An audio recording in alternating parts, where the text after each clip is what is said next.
To go? Okay, we'll start back up. Billy Alcoholic. So we're going to spend the rest talking about the traditions and the concepts and leaving some time for some questions. Clearly, I will just tell you,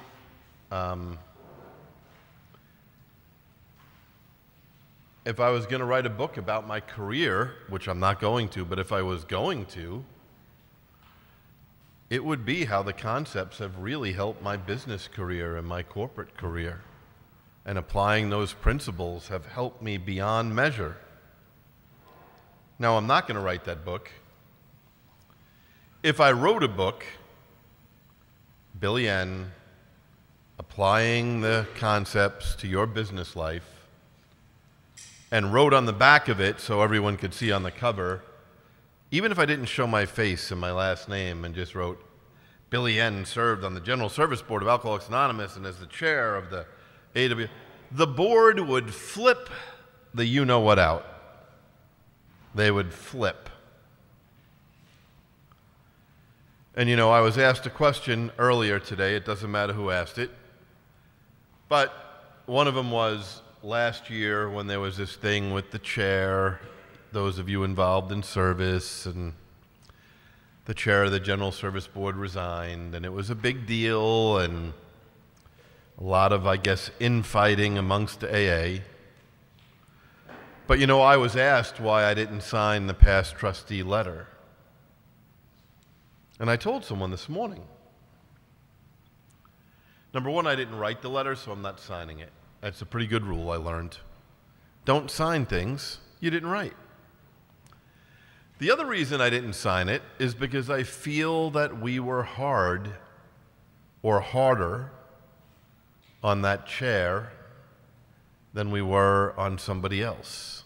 And that seemed unfair or maybe a little misogynistic to me, that here this woman resigned and all that laundry was aired, and maybe because her and other people were airing it, maybe not the board's fault.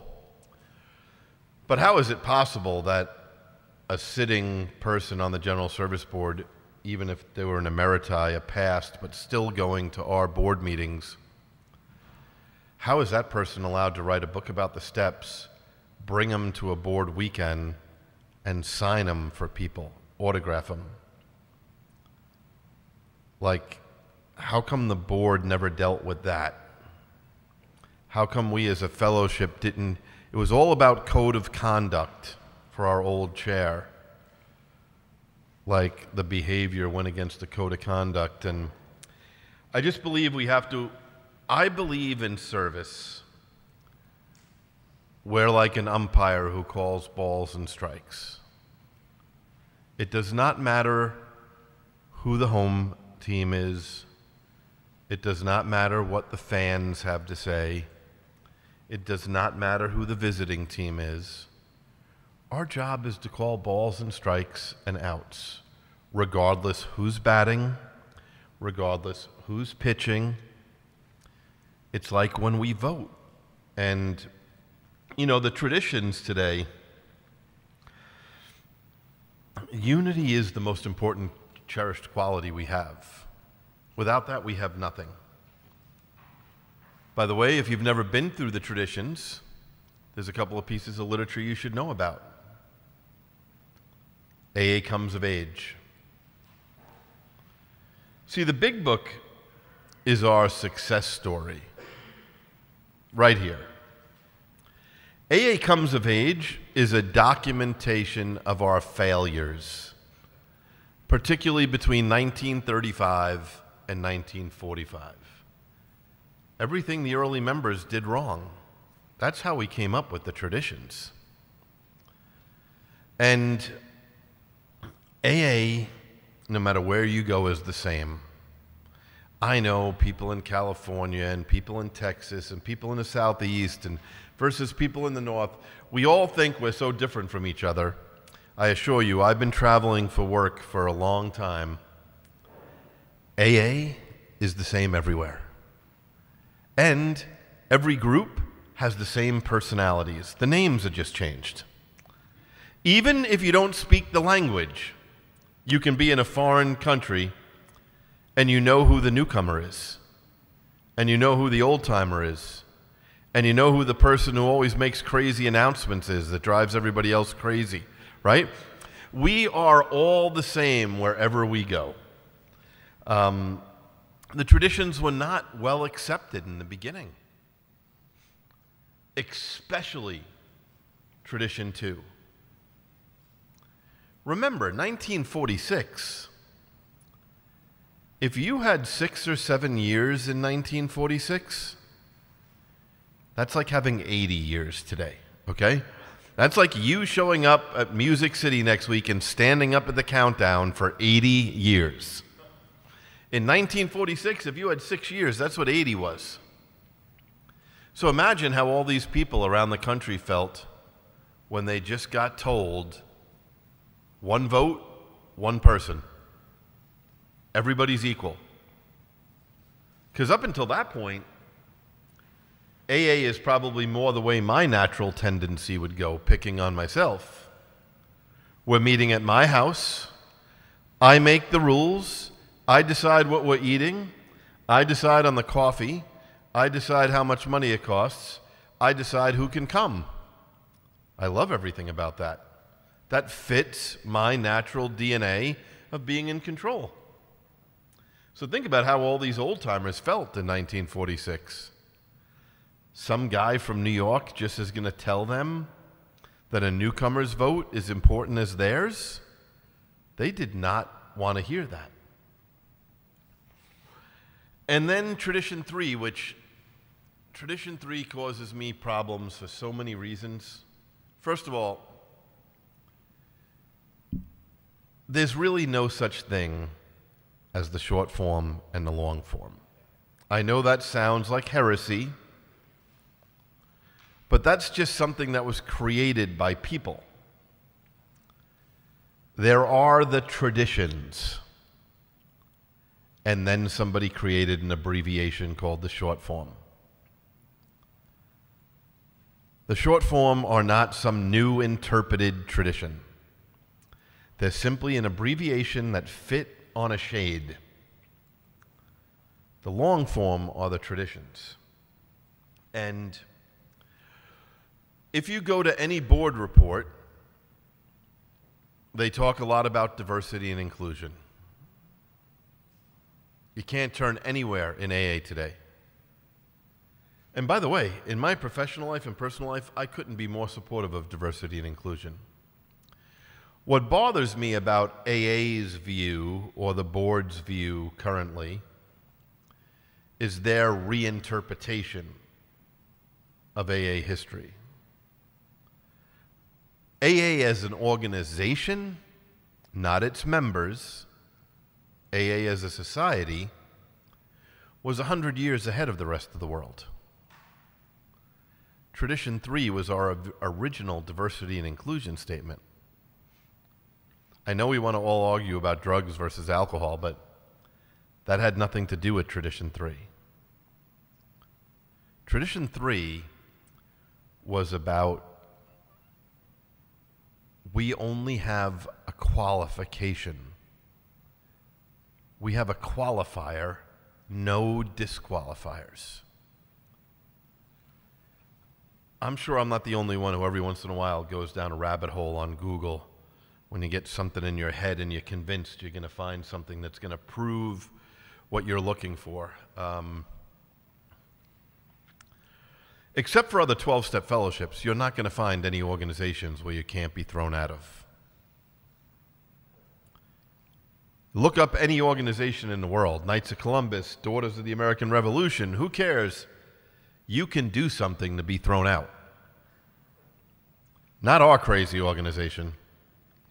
Now, you can be thrown out of a meeting or a group, but you can have your little temper tantrum in the parking lot and you still have your AA ID card.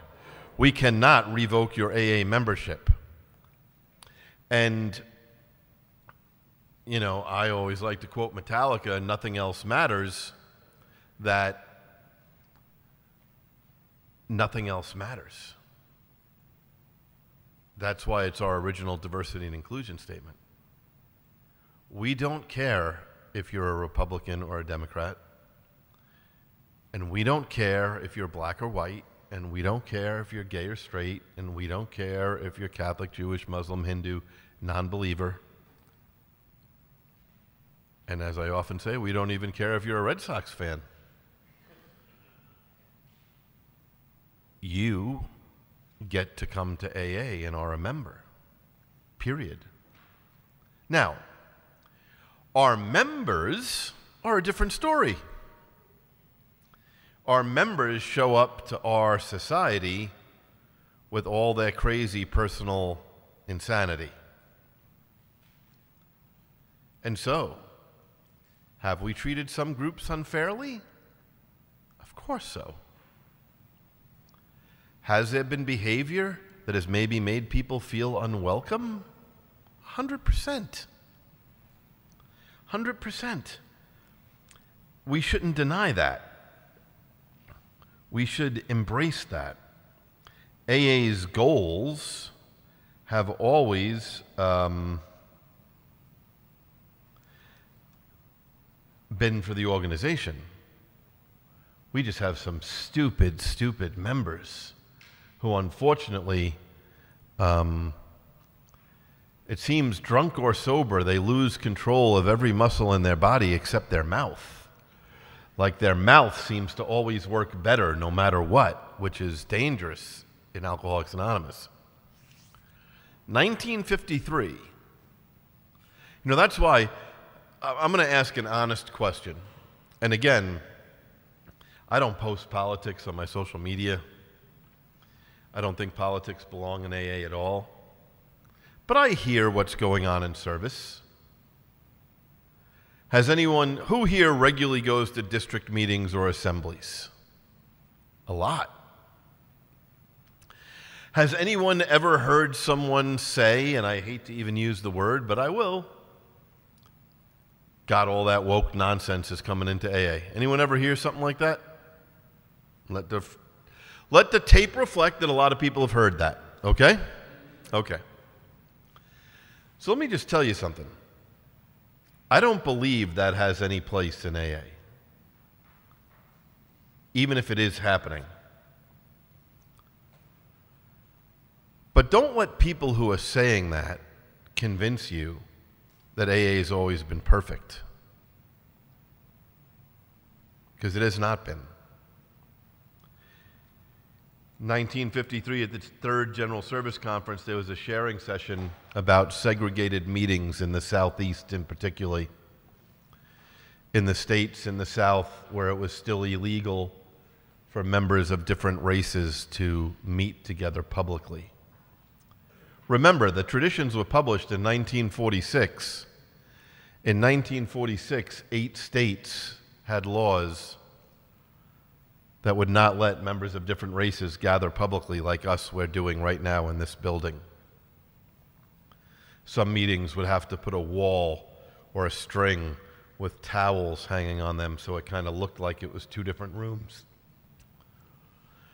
But this is our literature. I'm reading to you right now from the 1953 General Service Conference report. The delegate from New Jersey: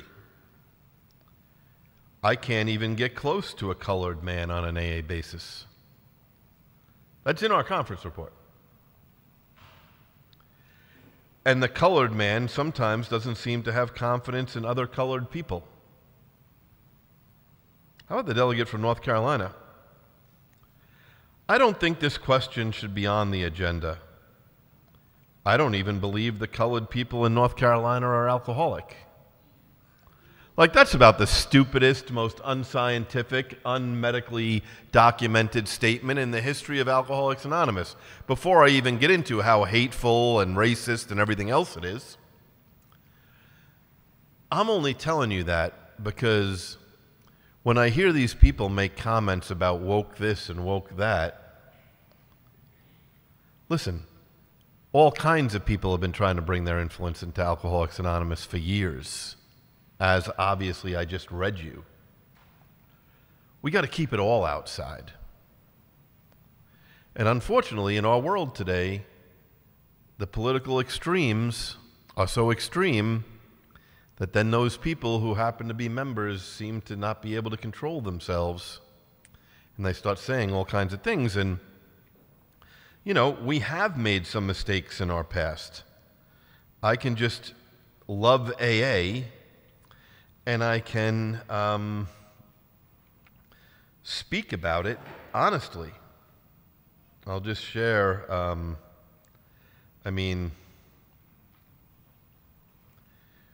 women have not been always treated the right way in AA, for sure. Anyone know Sylvia Kay? Who here has read the story Keys to the Kingdom? Yeah, it's Sylvia's story. Sylvia, boy, she was a disaster. First of all, she was young and divorced in her 20s back in the 1940s. That's not supposed to happen. Her family had had so much of her, they sent her to Akron. In Akron, her behavior was so bad, the wives of the early AA members demanded they send her back to Chicago. While she got on that train back to Chicago, she hooked up with some guy in the military and drank the whole way and partied the whole way back. She's my kind of girl, I guess, right? I mean, who doesn't love Sylvia, right? She started the first AA office. I mean, an amazing, amazing story of rebirth. But boy, I mean, we say stupid things like there's a slip under every skirt, but we all know that how somebody dresses does not cause other people to commit crimes. There's nothing. You can't blame the way somebody else dresses for a man doing something stupid and immoral. Come on. We all know in the world today that we live in that you can't go into a courtroom and say, oh, I did that because she was dressed like this. We all know today that's insane and not true. But back then, the world was very different.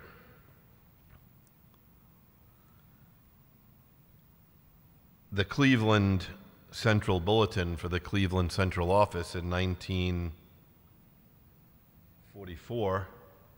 By the way, if you run into some of the anti-young people folks, just let them know Dr. Bob asked that a young people's meeting be started in Cleveland so that for the returning veterans from World War II, before we even knew the term PTSD or anything like that, so that those returning veterans who were alcoholic might have some people their age and feel more comfortable in going to a meeting.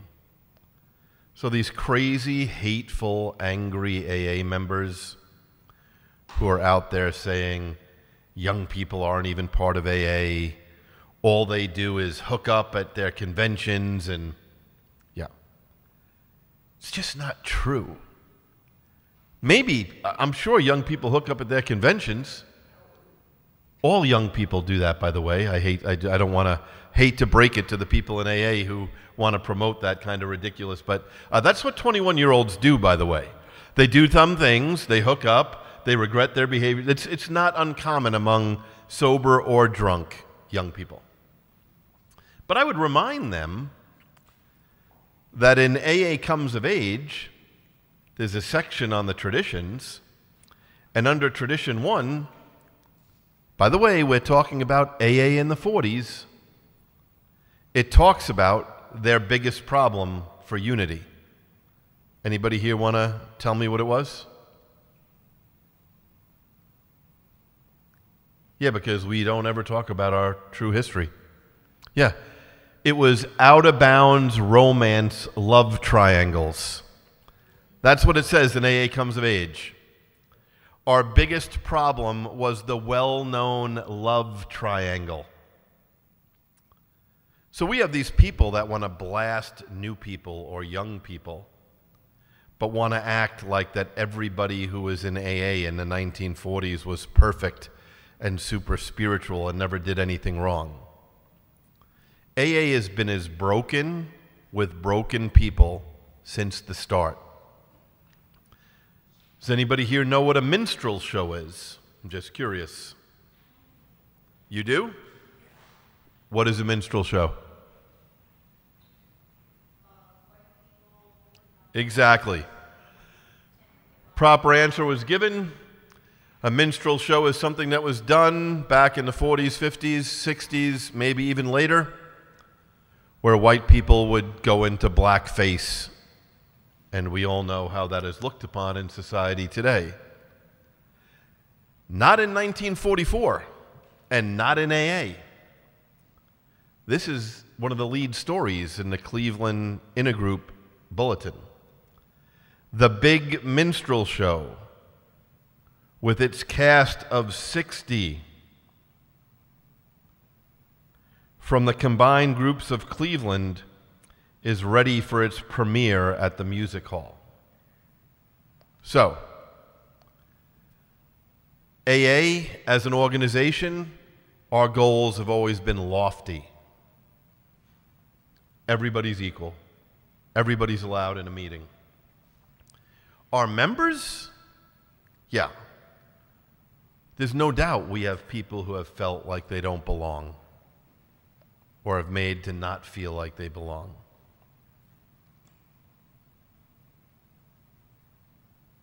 In 1957, in box 459,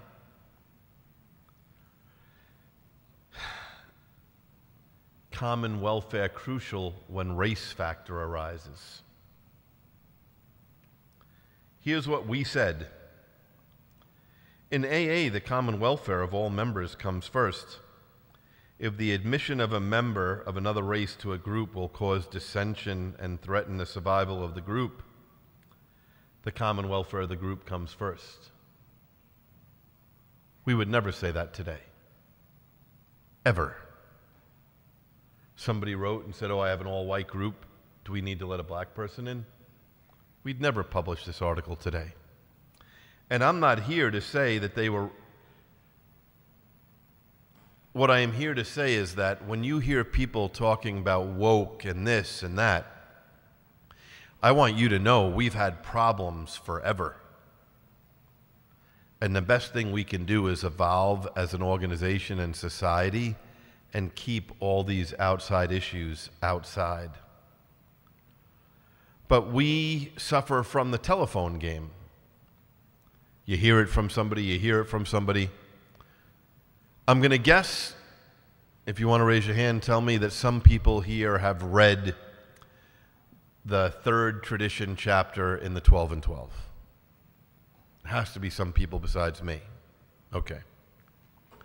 So some of you are familiar with the man who says at the end that he had a malady that was a much worse social stigma than alcoholism.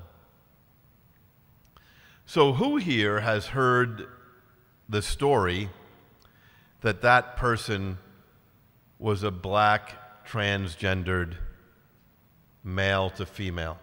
Who has ever heard that? Okay. Just want to let you know that story is completely false and not true. There is the story of a black, transgendered, male to female, blonde wig. That happened in New York in the 50s and is talked about in Pass It On. The person in chapter 3 of the 12 and 12 who had something that was a much worse social stigma, that was just that he was a gay man in Ohio in the 1940s. He was not trans, he was not in a dress, did not have a blonde wig on. He just happened to be a gay man. And at that time, my brother's been married to another man. My brother-in-law passed away, but at that time, that was legally not even allowed in most states. And so my point is, our third tradition Think about how much pressure Bill was under from people when he wrote that. People didn't want to hear that. But it's the greatest thing we have. Now, don't buy into that anyone who says they're now a member of AA is a member of AA. That's not true. The last sentence of the 12 and 12 is very clear. Every alcoholic is a member when they say they are. And it's very clear in the AA group pamphlet about who gets to go to our meetings. Anyone can go to an open meeting, but only alcoholics participate. That means open meetings aren't supposed to be meetings of all addictions anonymous. That means open meetings are where we put AA on display for the world. Closed meetings, two types of people can go. Alcoholics, AA members, or if you have a desire to stop drinking and a drinking problem. Not just a desire to stop drinking, and a drinking problem. You know, there's an interesting part in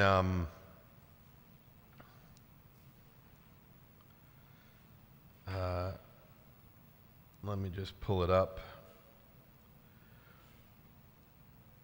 If you don't want to self-disclose, you don't have to, but it would just help me for asking this question. And I'll self-identify for me. Is there anybody in here who believes that the program of Alcoholics Anonymous is in the first 164 pages of the big book, and that's how you have recovered? I know that's my story. Is there anyone else here who that is their story? Okay. And for those people, I'm guessing you believe what's in that book, that that's your experience. And what's interesting is, I just want to pull it up. We have some problems in AA today. Let me just find this. Regarding, we debate about singleness of purpose. We debate about who we can help and who we can help. Let me just...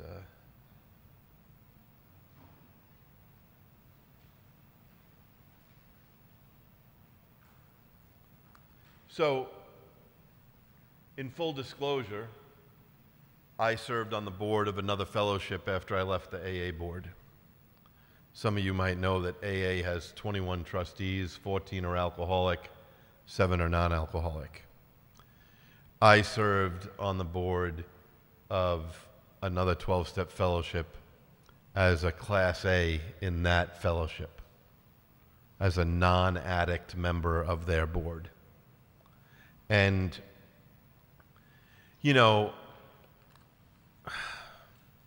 I live in ground zero of the fentanyl opiate nightmare because the largest amount of treatment centers in America are within the surrounding 20 miles of where I live. And so all those people who never go home and stay down there. And I know about here too.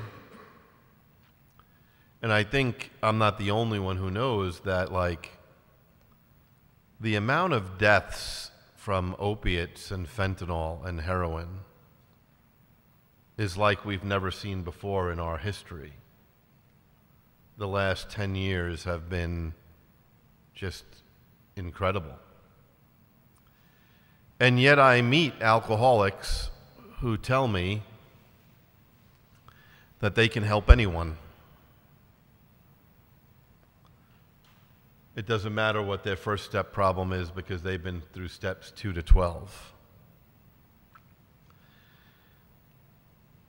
I don't really think they know what they're talking about. For sure, there are plenty of heroin and opiate addicts that are alcoholic. And I want the AA doors to be wide open for them because nothing else matters. We don't care what else you are. You're an alcoholic, come get better here. But this is killing fields that's going on the last 10 years.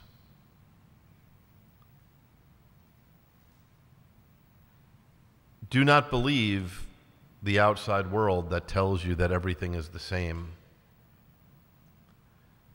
That codependency, sex addiction, food addiction, gambling, drug addiction, alcoholism, Al-Anon,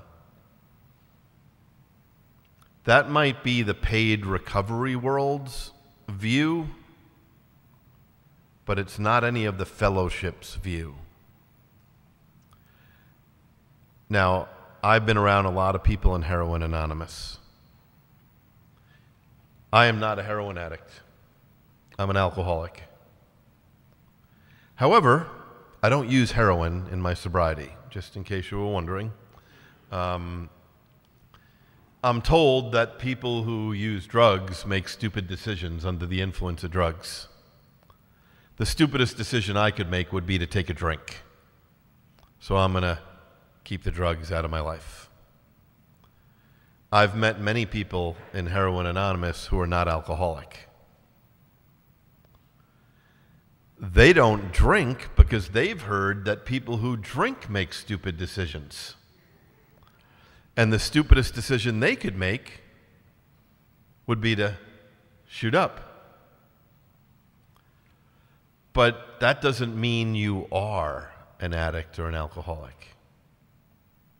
It means you keep it out of your body because you don't want to make a stupid decision. But we have people in AA who are sponsoring non-alcoholics. And there's a difference, especially in today's world, medically. Unfortunately, I see notices for memorials for overdoses all the time for people that I've seen in AA meetings. Unfortunately, the science is just real. If you're a heroin addict and you stop shooting up for a period of time, a couple of weeks, 2 months, your body is going to start to forget what it's like to have heroin and fentanyl or opiates in your body. And so, I'm sure some of you have read this passage in our book. That's why when people say it's all the same, I read this paragraph to them. 2 ways. First, the original way. We do not like to pronounce the individual as alcoholic, but you can quickly diagnose yourself. Step over to the nearest bar room and try some controlled drinking. Try to drink and stop abruptly. Try it more than once. It will not take long for you to decide. If you're honest with yourself about it, it may be worth a bad case of the jitters if you get a full knowledge of your condition. So, I know a lot of people who've died in AA after they've gone out. I can't be the only one in here. Tragic consequences. But in the 34 years I've been sober, I don't know one person who has died night one, the first night they went out drinking, if they were trying some controlled drinking. How about this? We do not like to pronounce any individual an opiate addict, but you can quickly diagnose yourself. Step over to the nearest abandoned building and try some controlled shooting up dope. Try shooting up and stopping abruptly. Yeah, that advice in our big book to an opiate or heroin user is a death sentence. And it's not a death sentence like in 3 months or a year. It is a death sentence that night. And so for all these insane people in AA who are out there trying to tell everybody that it's all the same, I hope you read this paragraph to them. I hope you let them know how insane it would be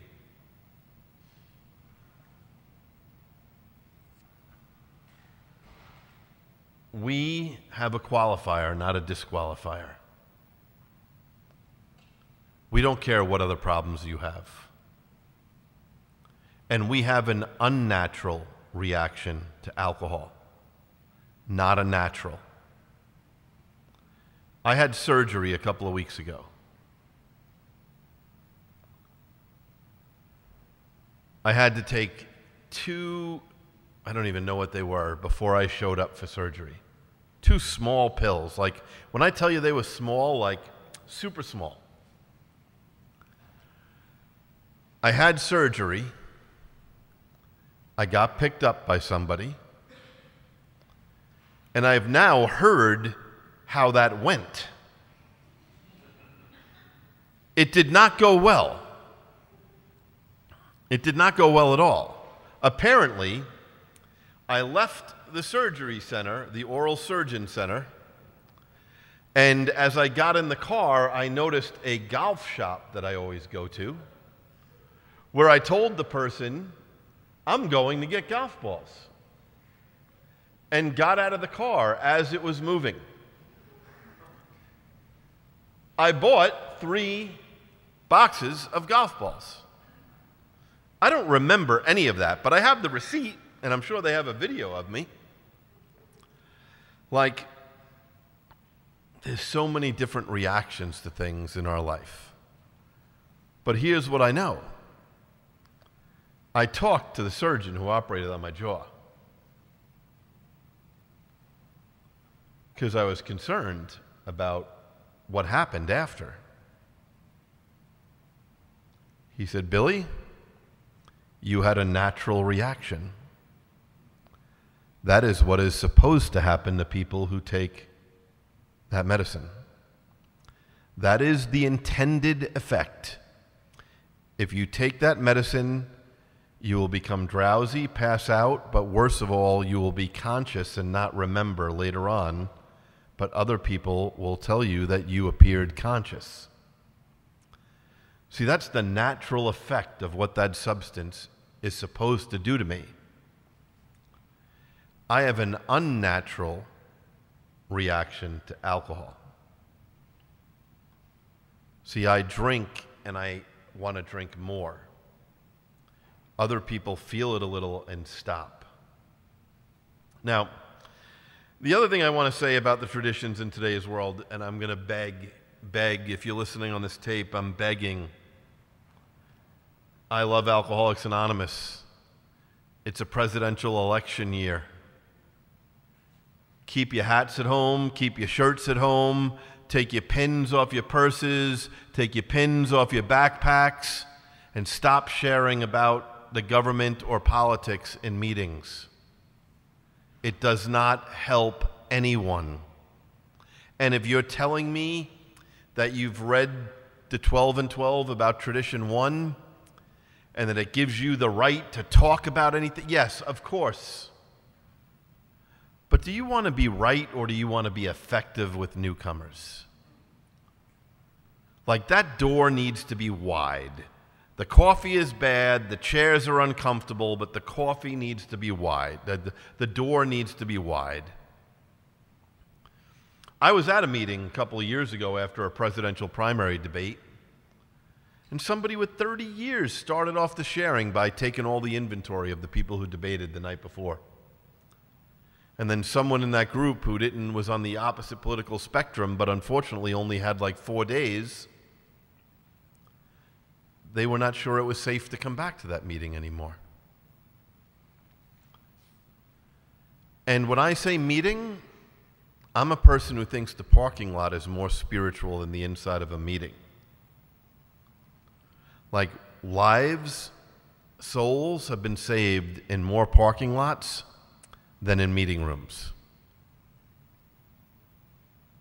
How many people have walked outside a meeting where you said nothing in the meeting? Just think about yourself, just me. Had a bad day, somebody died, God knows what else. I don't even say something in the meeting. And as I'm walking out the door, someone who knows me just noticed something might be off. And as I'm walking to my car says, "Hey, Billy." How many thousands, if not millions, of people in the history of AA have walked outside into an AA parking lot and someone has just said hello or hey. So when we're outside in that parking lot, we don't talk about politics either, and we don't ask people to sign petitions. We don't do any of that in Alcoholics Anonymous. We keep it all completely outside. Now, my experience with these traditions in your personal life is you can apply them to yourselves, and it's going to be hard at first. We don't live in a, by the way, newsflash, and maybe this is the reason that AA is having a hard time responding to it. We do not live in a world that encourages being self-supporting. I don't know if you don't know that, but I'm just going to let you know. We live in a world that wants you to be in debt. We live in a world that wants you to be on the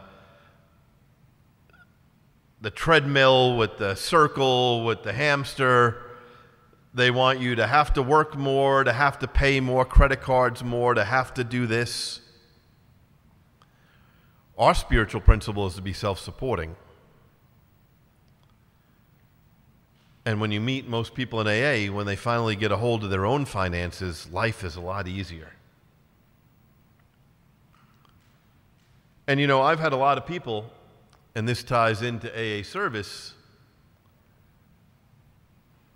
This is my experience. Someone says, hey, Billy, can we talk in the diner, or can we meet? I got a problem. And then you sit down and you're like, what's the problem? They're like, yeah, I got big money problems. Well, here is my experience with people with money problems in AA. Can I have that napkin? If I'm in a diner, if I write all your income down on the left side of this napkin and I draw a line down the middle, and then on the right side, I write down your monthly expenses, yeah, you really don't have a money problem. You just spend more than you take in. That's a budget problem. And it seems a lot of us have that in common at one time or another. We don't realize that life is a lot easier when you spend less than you make. And the fellowship now, you know, you meet somebody like that who you're helping, sponsoring. You would never say to them, you know what, get another credit card, use cash advances on that to pay off the maximums on all the other cards. You would never say that.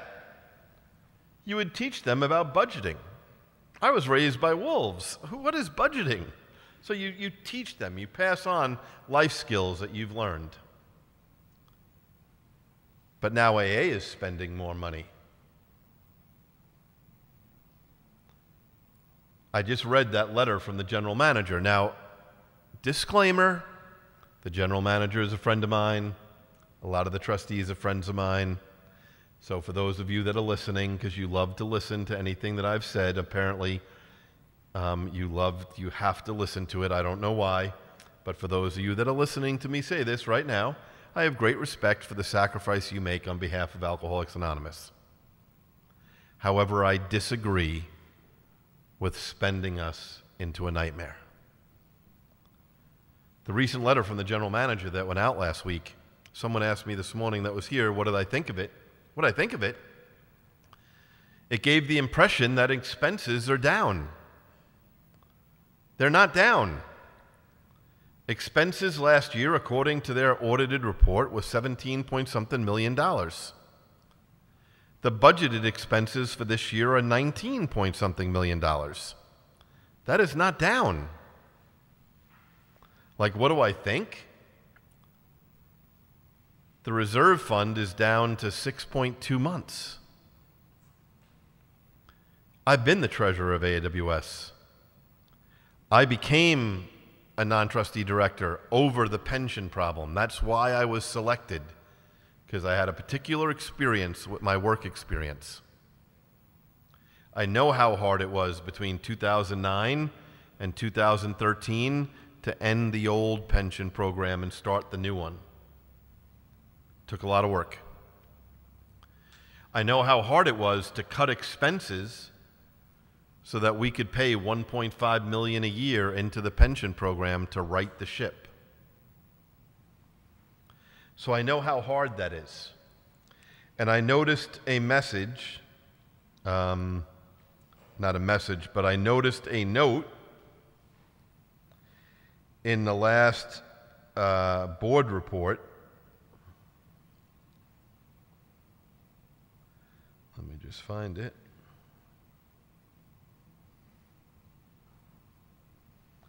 Sorry, I have one trustee that's always yelling at me, so when I look at certain pictures and videos, he's always has something to say to me, so I have to, but let me just find what I'm looking for. Because financial prudence is not easy, and it doesn't feel good.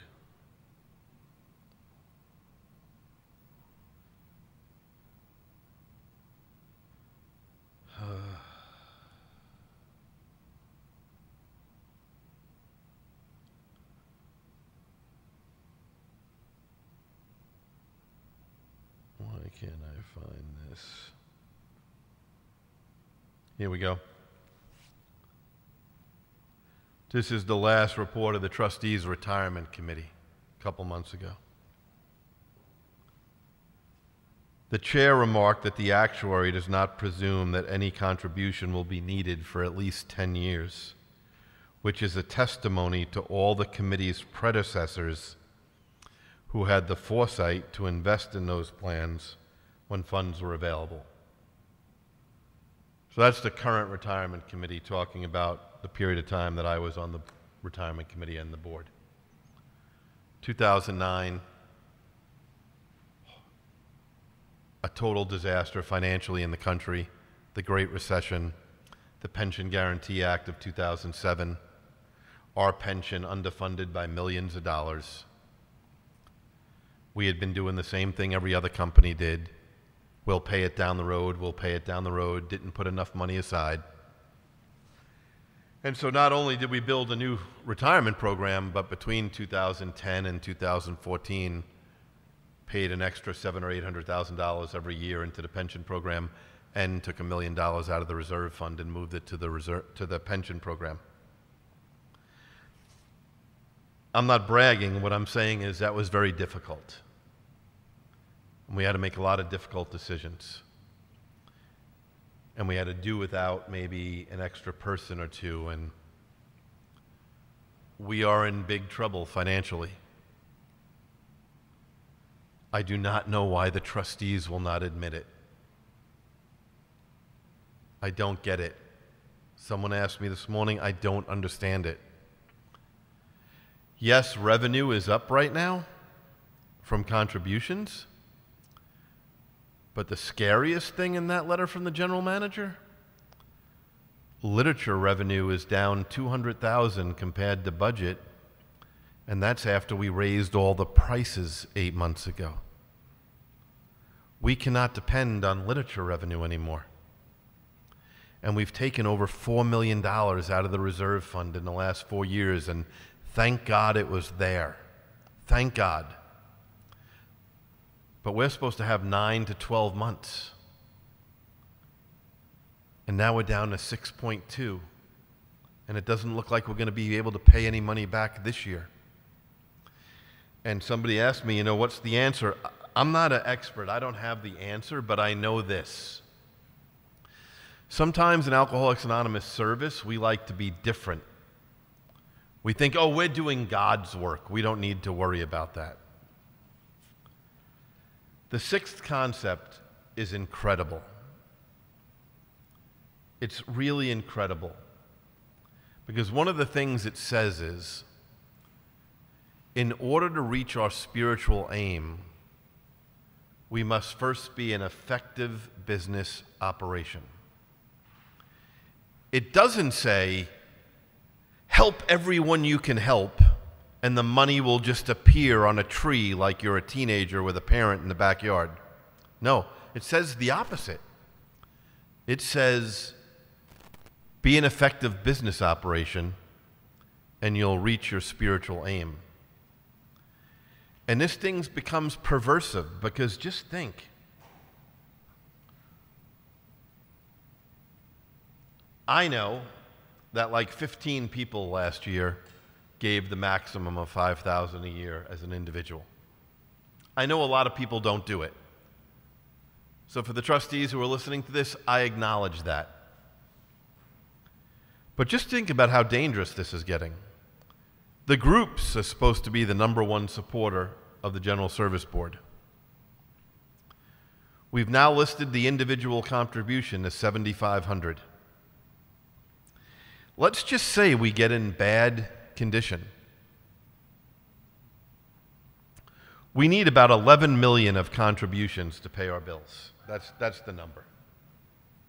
Around there. We need about 11 million to pay all our bills besides the literature revenue that comes in. Even if we just broke even on literature. But divide 11 million by 93.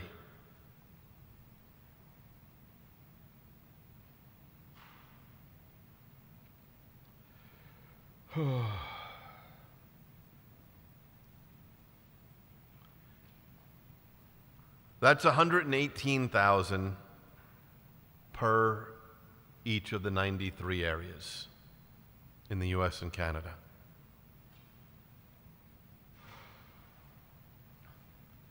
$118,000 per area.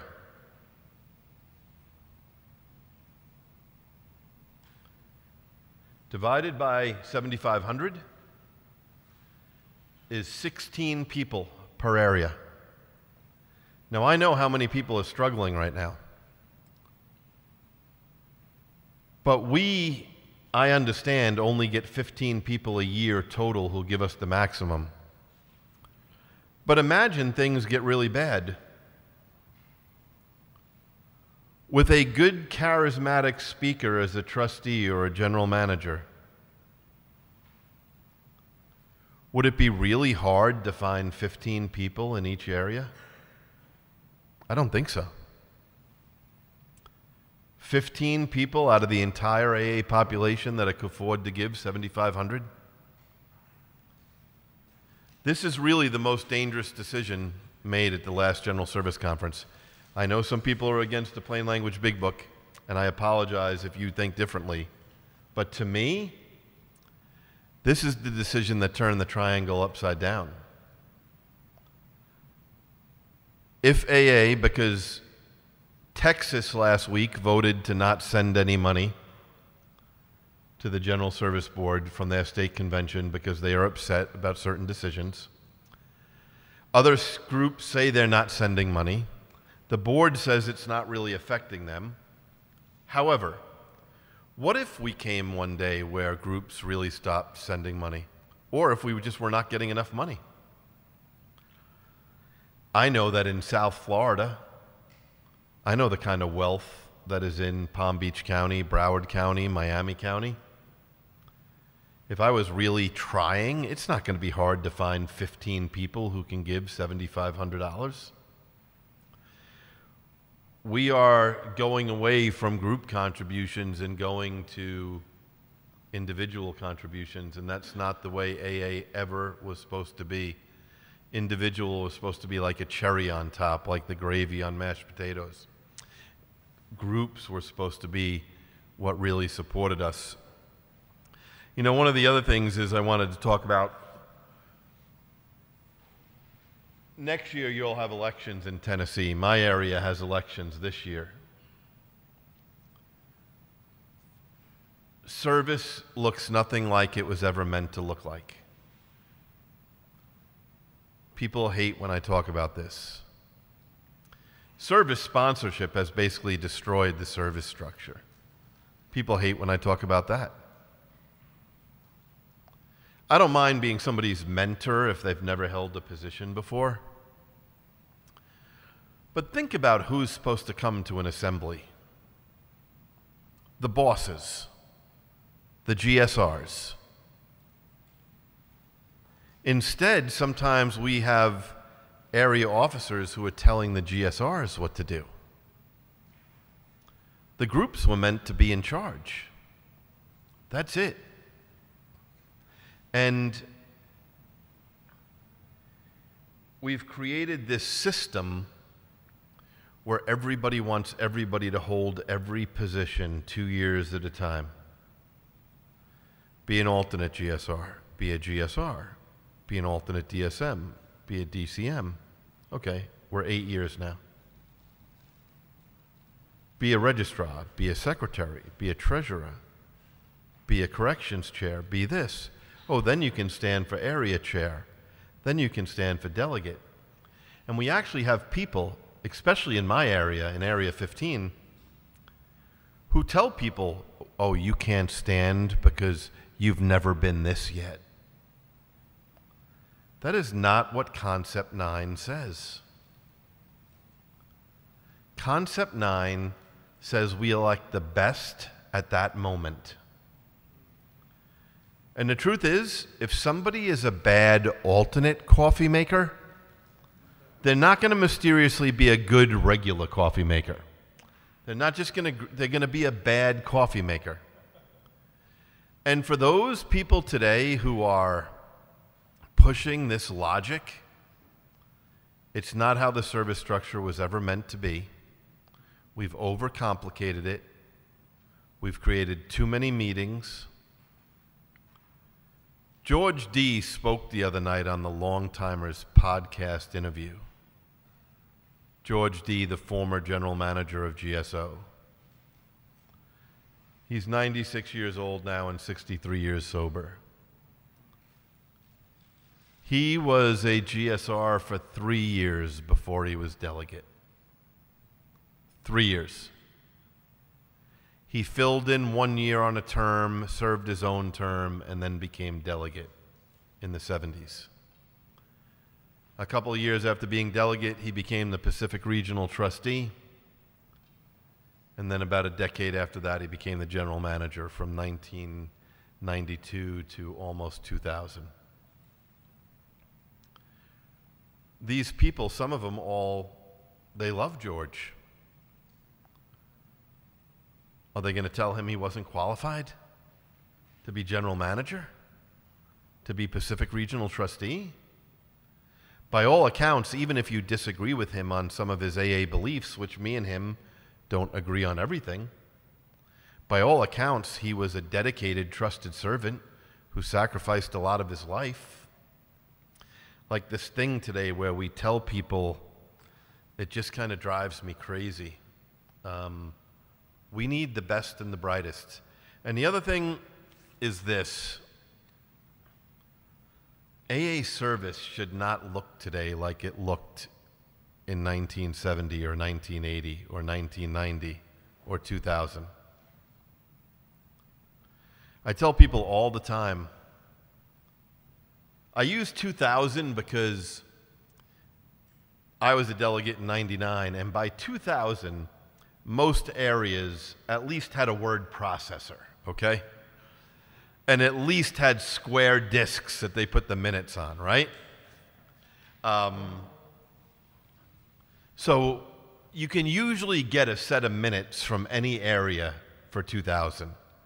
If you go back to the 90s or the 80s, you're talking about people that were doing like those old mimeograph things in school that had that stuff that smelled. But if you go to 2000, I just tell people, get the agenda to one of your assemblies and get the agenda to your district meeting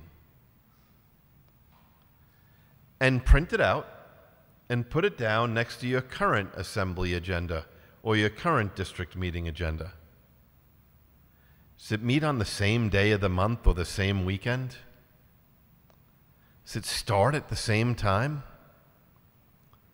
Is the agenda exactly in order of what it used to be? Because if it's like 90% the same, if that was a company, we would call you bankrupt. We would call you out of business. We would call you failing to change to respond to the current world. And AA has always been years behind. The first conference I went to in '99, I was not allowed to have a laptop in the conference room, but I was allowed to smoke in the hotel hallway. I just want to repeat that. I was not allowed to smoke in the general service conference room, but in the public hallway going to the bathroom I could smoke, but I was not allowed to have a laptop on my table. At my second conference, I was allowed a laptop, but it wasn't allowed to be connected to the internet, and only like 8 people could get a laptop, like reserve a place with power. Like, people ask why we're slow at technology. I mean, listen, my first conference, there was only 2 people in the Generation X generation, me and one of the other 136 voting members. Everybody else was a baby boomer or the generation before them, the greatest generation ever. We were scared of the internet. I mean, listen, again, I am in awe of the sacrifice that our current trustees make. But how many people here use the QR code in any place in your life in the last 6 months? Okay, basically 98% of the room.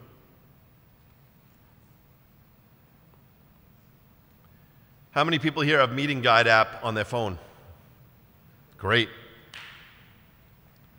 Meeting Guide app's incredible because we voted not to do it for like 15 years. We're not doing that. Meetings are none of our business. That's Intergroup's business. We're not doing that. And then what happened? A great young guy, he's not too young anymore, but at the time he was, named Josh, said, screw these old people. I'm going to build it. And then what happened? AWS had to buy it from him. Because it's the greatest thing that GSO has done for its members in probably 50 years, that app. But let me ask you a question. Why isn't there a QR code in our literature that would get a newcomer right to the Meeting Guide app immediately? Why is there not? I know the youngest delegate this year was 28 years old, a young woman from Orange County, California. She's riding the board about these QR codes. Like, come on. Like, what are you doing? If a newcomer grabs a pamphlet or grabs a big book, wouldn't it be amazing if they could just open their camera and scan the QR code? Like, there's so much we can do, and that's what I want to stress to anyone here who's involved in service, is a good idea can come from anywhere. And we talk about Rule 62 because it's in the 12 and 12 and in AA Comes of Age, of not taking yourself too seriously. But we forget to talk about Rule 63, which is the enemy of AA good ideas, which is, this is the way we've always done it. And I want to pass on to anyone, because there's probably people here who will become leaders, and I thank you for your service. We have to be so careful to not put out the fires of passion in the new generation of AA servants. There's so much we can do that will send someone never coming back to another district meeting or another assembly. I've never been to a Q&A at a big convention where I've never gotten a question like, why is there so much apathy? Or why don't groups want to participate? Why don't people want to do service? And I've finally come to a position where I say, I don't care. My book is not about taking other people's inventory. It's about taking mine.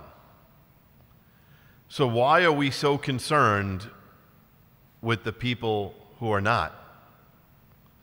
maybe the question we should be asking inside every area and district across the United States and Canada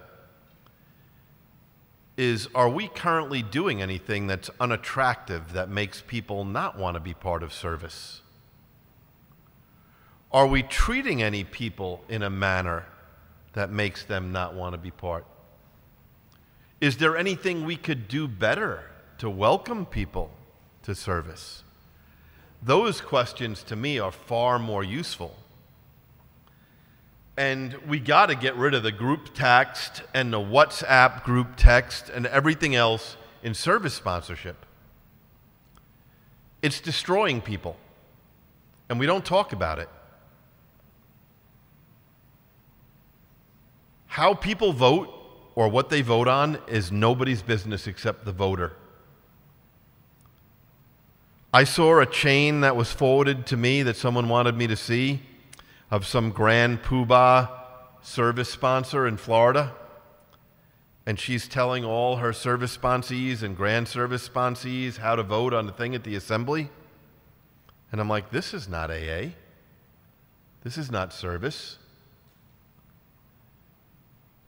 Even if I can accept the label service sponsor, the only way for me to know I really did my job is if you're willing to vote opposite than me, and I'm able to accept it. That's the only way.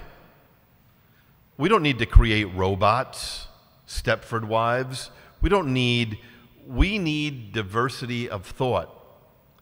And, the last thing I'll say, and then I'll take a couple of questions, is people ask me, again, to the board members that are going to listen to this, I love you, I'm thankful for your service, you're just not going to agree with me on this.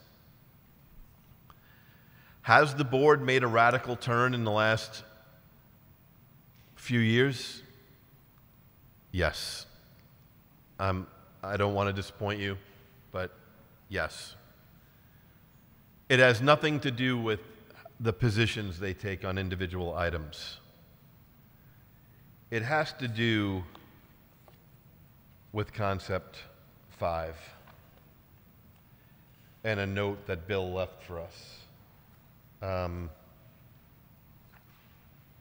See, we've had a couple of problems the last couple of years. We had the manuscript litigation. We have the chair resigning. And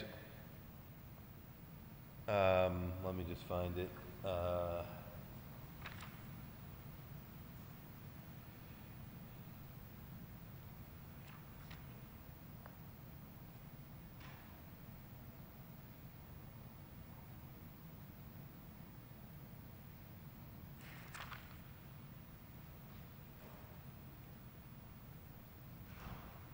Where did I put it? Hold on one second, because I don't want to use my words. It's really important that I use Bill's. It's the right of participation in Concept 4. So lately, the last 6 or 7 years, I hear the trustees always wanting to be unanimous, or saying we need to speak in a unified voice. That is not our history. The more hot a subject is, the more contentious. If those 21 people all agree with each other, we've made a big mistake in who we selected. It says here, hence, we ought to be wary of any future tendency to deny either our trustees or service people their conference votes, except in situations that involve past job performance. However, this should never be construed as a bar to trustees voting on structural changes. It is also noteworthy that in actual practice, our trustees and headquarters people have never voted in a block. And then listen to what Bill says. There, meaning the trustees, differences of opinion among themselves are nearly always as sharp and considerable as those to be found among the delegates themselves. So we have trustees that are pointing guns at each other, spiritual guns, who are arguing with each other. But that's supposed to be the case. We have always stayed out of trouble as a fellowship because we've had people extreme on all sides. Unanimity is not unity. In fact, it's the exact opposite. If we have 21 people who agree with each other on everything, especially the most contentious issues, we have really big problems. And to discourage any kind of what Bill says here, that differences of opinion are nearly always as sharp, we want the fellowship, areas, districts, assemblies, the board, the conference, we want the most widest, varied differences of opinion as possible, rather than think that we have one group of people that all think the same way. And boy, has that been good for my work life. I've ran a division in a big company for a long time. You know what works best? When I sit down at a conference room table and I say, what does everyone think we should do? You know what works the worst? I thought about it this weekend and this is what we're going to do. That's what works the worst. And you know what even works worse than that? When I say I've thought about it this weekend, this is what we're going to do, and people are afraid to speak up and disagree with me.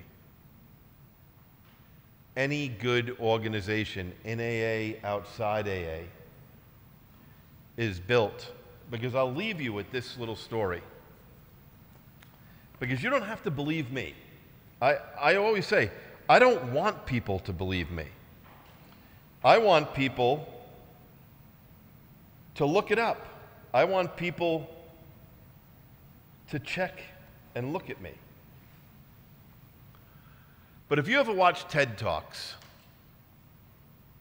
just go to YouTube and YouTube the TED Talk on Alice Stewart. And you will be amazed, Alice Stewart, when you watch that TED Talk. Because it applies to my work life.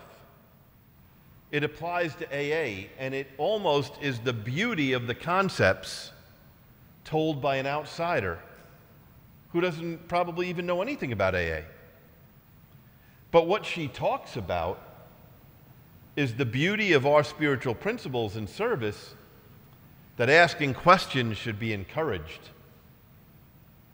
Labeling somebody who asks a question as a troublemaker should be discouraged. See, most people have never heard of Alice Stewart or heard of the challenges.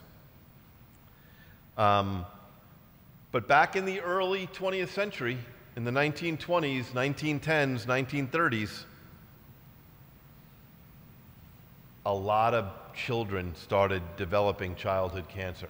Some of you might not know that, but it happened. And this one female doctor, and let's talk about it, it was early in the 20th century. The medical community had their own challenges with misogyny that AA did.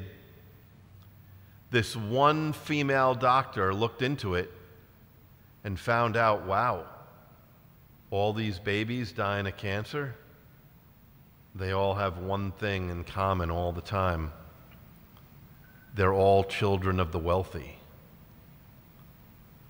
And what do the children of the wealthy have in common? At that time, they were the only ones able to afford an X-ray. And the people that invented the X-ray and the companies that made the X-ray machines, the last thing they needed was some pain-in-the-ass woman doctor telling people that X-rays caused cancer. See, it wasn't like you sat in the dentist office and somebody put a lead sheet on you. They just put a woman under the X-ray machine. And the greatest thing about the Alice Stewart story is that in order to convince the world, because she is considered a hero in the medical community today, in order to convince the world that she was right, she hired a guy who thought opposite than her just to argue with her every step of the way to disprove what she was going to prove. And it's the most beautiful, incredible story, which is why it drives me crazy in AA service when people just get mad at somebody for having a different opinion. It's so insane. One opinion by a large group of people is just dangerous. The beauty of Alcoholics Anonymous is that all the different people we have that serve us. So, I'll answer questions for a couple of minutes, but does anyone have a burning question that they just have to ask? We'll get you out of the way first.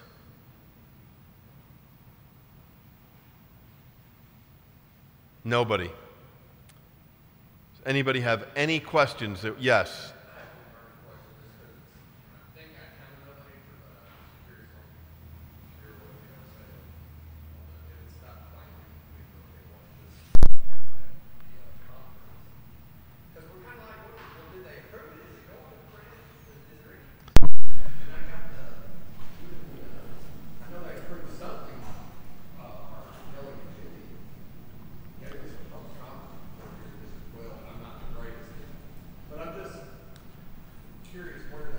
The question is, where are we with the Plain Language Big Book?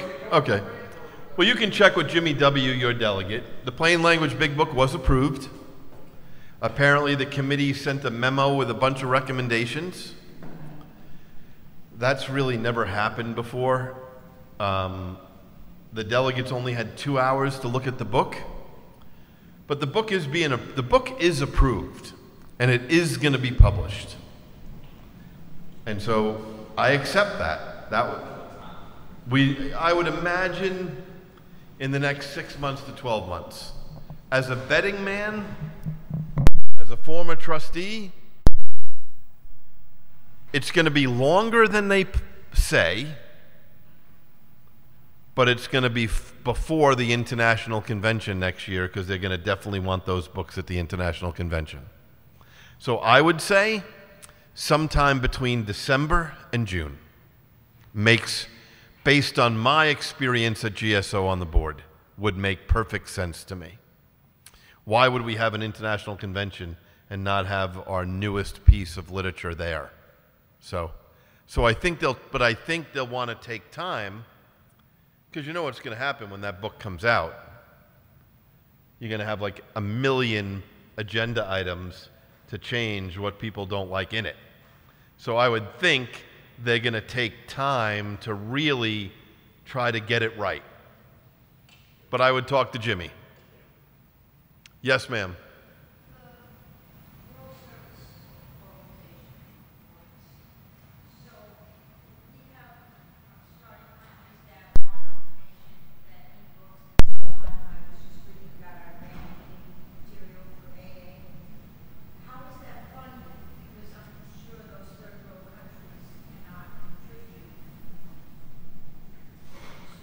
How do we fund foreign international language literature?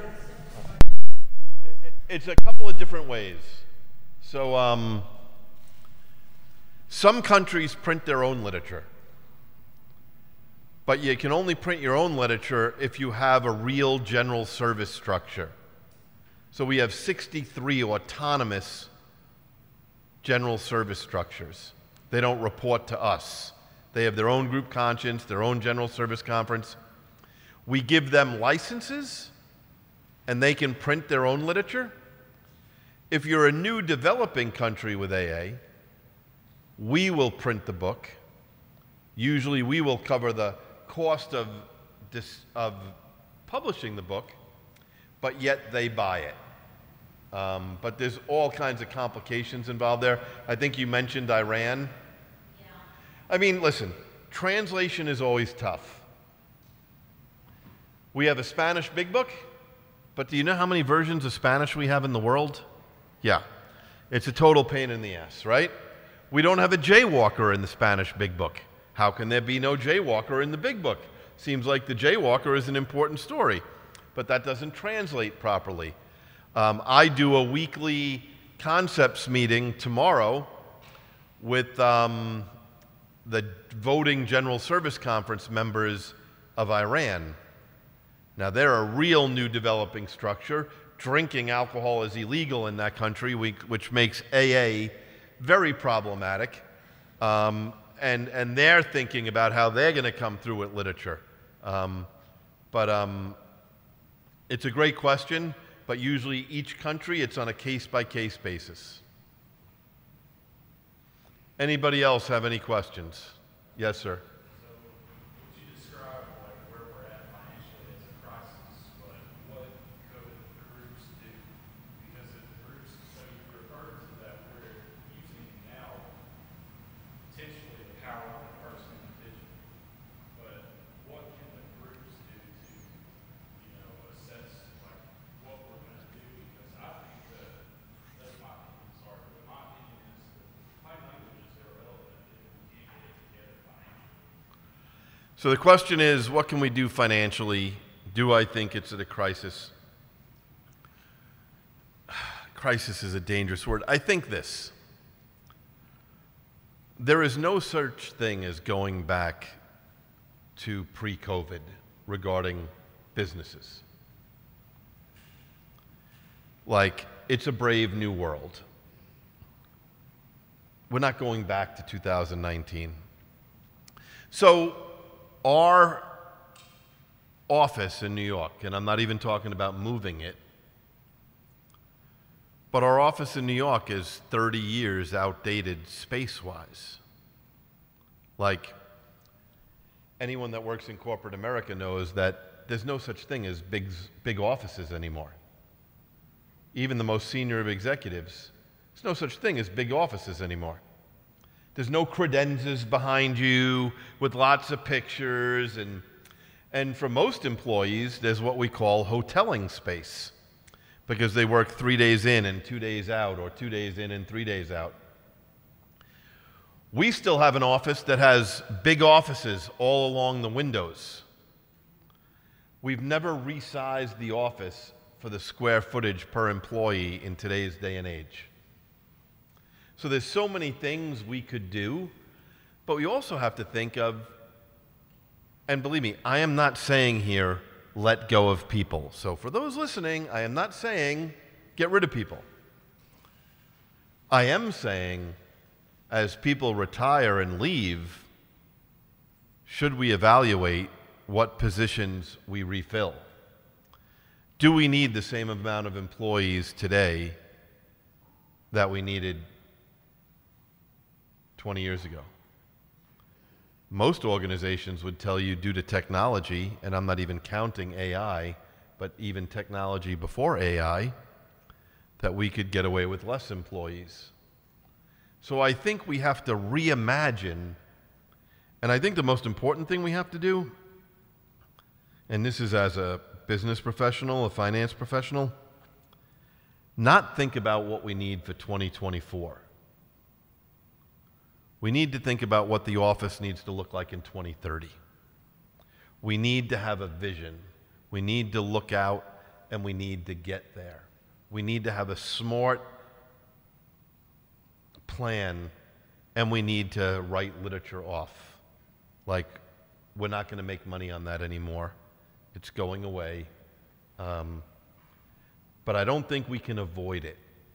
And I think we need to stop. We're so afraid to give bad news. So last year we had all these delegates for 11 months, mine included. There is no problem, there is no problem, there is no problem, there is no problem. Bam! In November, the general manager sends out a letter. We really need contributions. We have a big problem. We're falling short on expenses. We should just admit it from the start. We should just, admit it from the start. So I think rotation makes it difficult. I also think the board needs to focus less on AA activity Let the groups and the districts and the areas focus on AA. The board needs to focus on the routine and ordinary business and find ways for that business to be resized so that it fits inside AA today. Because, one of the things people don't realize,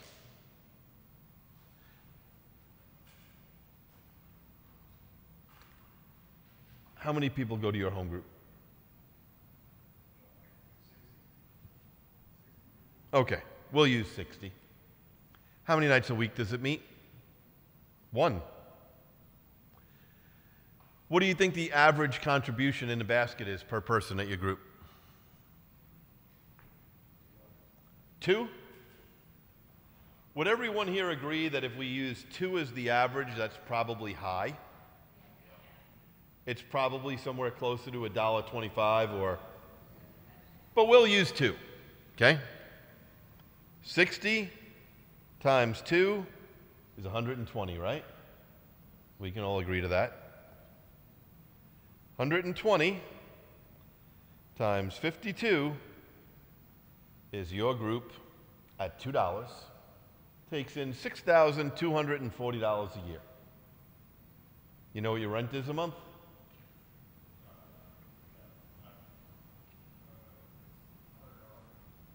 $100 a month. 6,240 minus 1,200. Now we're down to 5,000. Your group have any other expenses? All right, let's say with coffee. What do you think coffee costs a year?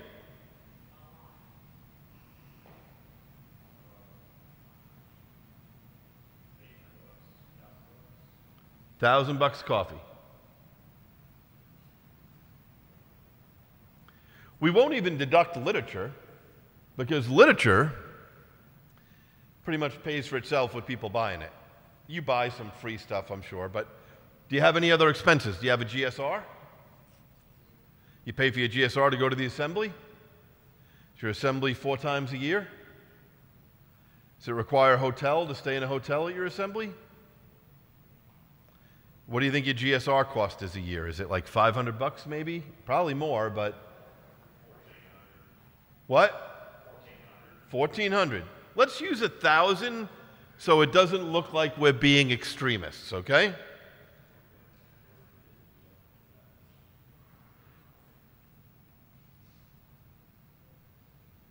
Now we're down to $3,000. Any other expenses?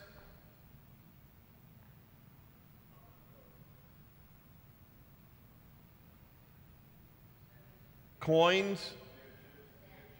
Chips? Group buys them? Okay. We'll just do like 200. Just so we don't want to use too much. Any other expenses? What?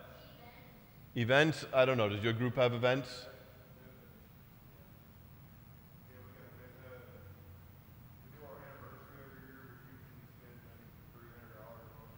Okay. We'll use 150 just so we're not. So, we started out with a group with $6,000, right? 6,000. You have maybe 2,200 in profit a year. Do you give money to the local intergroup? What do you use, like 60, 20, 10, 10? Do you use, like what percentages do you give to each? 60, 20, 10, 10? So, you give 60% to your local intergroup. They get $1,300, right? You give 20% to GSO.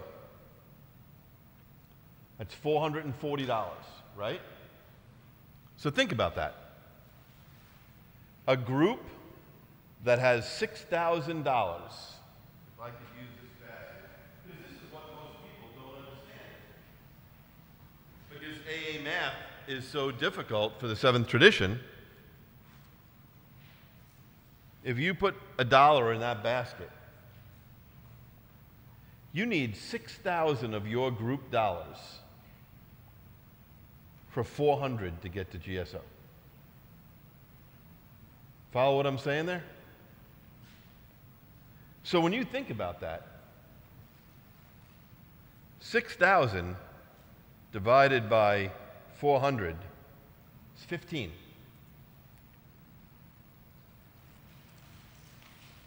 If we took $4 million out of the reserve fund, how much group money has to get in a basket for us to get $4 million back? It's astronomical. It's probably somewhere at least $20 million. And we could argue, but we need 20 million in basket money to fix the reserve fund. That's why when leaders spend money out of the seventh tradition, that's the part we never talk about. And so, how are we going to get this $4 million back? How are we going to find $15 or $20 million? We have to right the ship so that the organization is planned for 2025 to 2030, not based on a 2010 or 1990 business model. And that's only going to come from delegates who are willing to tell the trustees that we have to right the financial ship. So my question is, why do we continue to spend and approve new projects? And get it, and I don't want to waste my talk, but it's ambulance and all that. I love that question. But here's my question that I heard from my delegate was that we decided we would pay an outside consultant to look at moving, and they decided that if that was not going to work, so we made a prudent decision to not rent one of the floors, and we're going to save $1 million. I think it was back in The eighth floor. the 8th floor, so we're going to save $1 million. I want to make sure because the people that are tape, her first question is about why we keep approving new projects. Then we do things such as we're going to save $1 million over 7 years by not renting that one floor, but it's going to cost us $1 million to renovate the floor to make room for the 20 employees. So then my question By the way, is, the other thing, your little missing piece of information is, in 2020, we paid $1 million to renovate that floor we're giving up. we're wasting money. Look, we're talk about that, so we've already taken $1 million at a time. Where are they going to get the $1 million to renovate the floor to bring those back? But then, like, the numbers don't match, but nobody asks questions. Because they're saying we're going to save $1 million over 7 years. So let me just answer this question. It's not an AA problem, by the way. Most organizations, unless they get a handle on it, always have a bad habit of starting new projects before they finish old ones. I sat on the AAWS board. I used to look at the list of unfinished projects, and we would be passing new projects. That's going to have to come to a halt. And that's not the board's fault. That's the delegates' fault. They keep voting for new stuff. We are going to have to put some kind of spending discipline in there. It looks like the money, from what I read, to do the construction work will be in the annual budget, not come out of the reserve fund, because we can't afford to take any more money out of the reserve fund. Yes? So I have a question. Why is it that when we ask questions about things like the budget, and often the answer is we're being more transparent than we've ever been before, although we're still not understanding, we're not seeing things broke down and see where things go. I work for a nonprofit. I turn in an expense report. I know that every paperclip counts.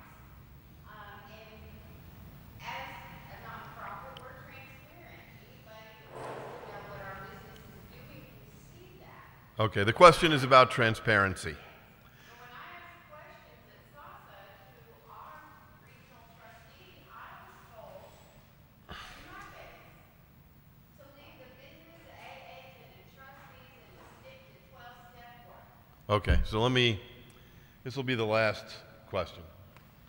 And I was given a question at the break that someone asked in a slip of paper about board minutes that I didn't get to, so it's kind of all the same. This is my honest answer to your question. And that trustee is a friend of mine.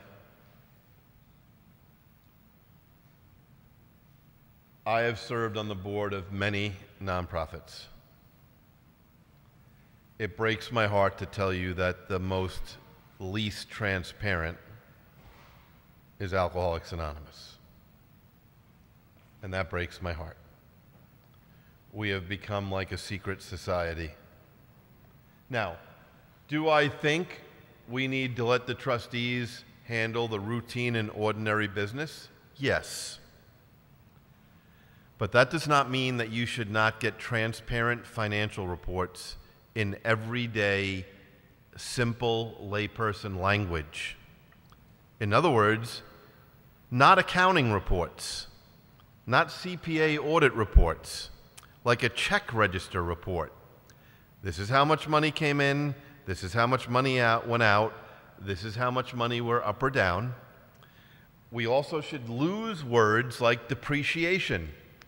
Those fancy words are fine for me when I'm reading them in my business life every day, but we don't need to use those words for the groups. The budget and the ledgers in the budget and the items and the lines should be as transparent as possible. So while I respect that the trustees should make most of those decisions, why are we not handing out board minutes anymore? I argue this all the time. The only thing we do that is secret, I don't like the word secret, is confidential. Legal and human resources issues, personnel issues, because the law tells us we have to do that. Everything else, there's no reason for secrets from the fellowship. The manual is clear. I mean, it's really clear. If I don't know where, it's since 2018, 2019, we've become ultra secretive. And the trustees don't want anyone to know what's going on with their deliberations. Why? If it's not a confidential matter, why are you so afraid to know how people feel? And it's also a denial of what is in the concepts. And if I go back to that, I'll just share with you do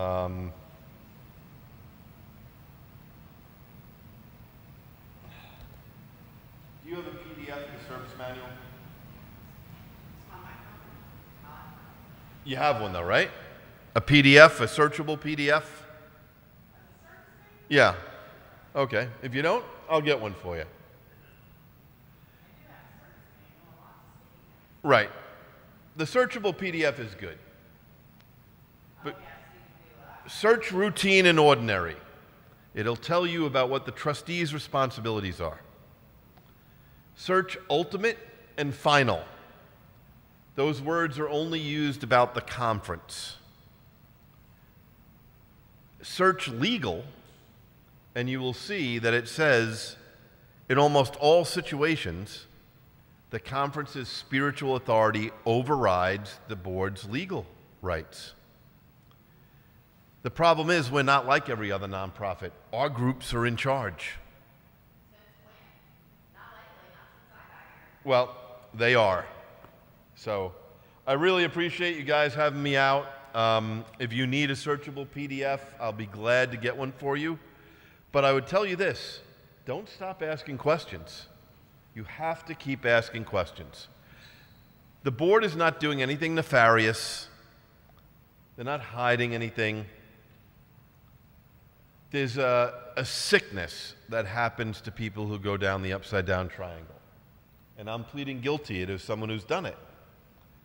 but you have to recognize it and get yourself out of it.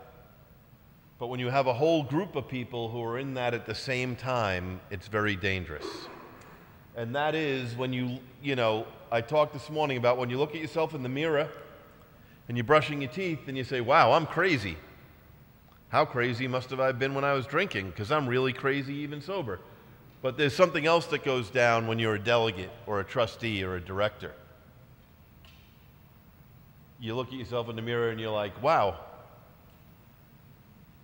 I know better than the groups. That's why they elected me a trustee. I'm so smart. I know what's best for them. And that attitude can pervade somebody, and it's so dangerous. It is very hard to sacrifice your life. When I look at because I have 12 years, 4 on the Trustees Corrections Committee, 4 on AAWS, 4 on the General Service Board. I've added it up. It's like 230 vacation days over 12 years. Like, I'm aware of the sacrifices people make. But the problem is, sometimes they think, well, I don't get paid for this. Well, I got to sacrifice my time.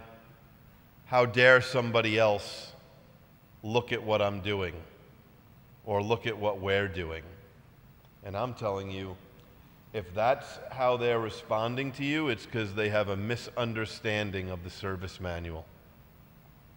So I have another question. So we know that there was a board inventory done through conference approved in the last one, none of this one, and most of it consisted of one little thing, the whole thing with the board chair. What about all the other concerns that the groups had prior to that one thing?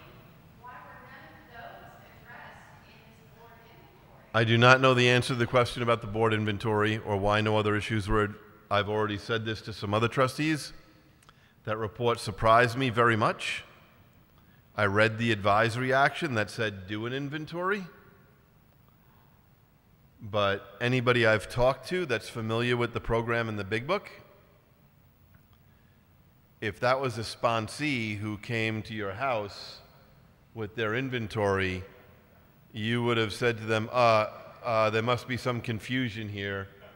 You took all your relatives' inventories and not your own, so you're going to have to go home and do your inventory. We can get to the resentments against your relatives later, but when I read that inventory, I, like other people, it did not look like most of it was the inventory of the board. It was rationale for what they did. And I'm not saying that rationale was wrong. It's just not an inventory in the AA sense of the word inventory. Well, it's a bad example to show the groups just to think your bad behavior. I get it. We have to end, but thank you very much. And if you want that searchable PDF, I will gladly get you one. Thanks.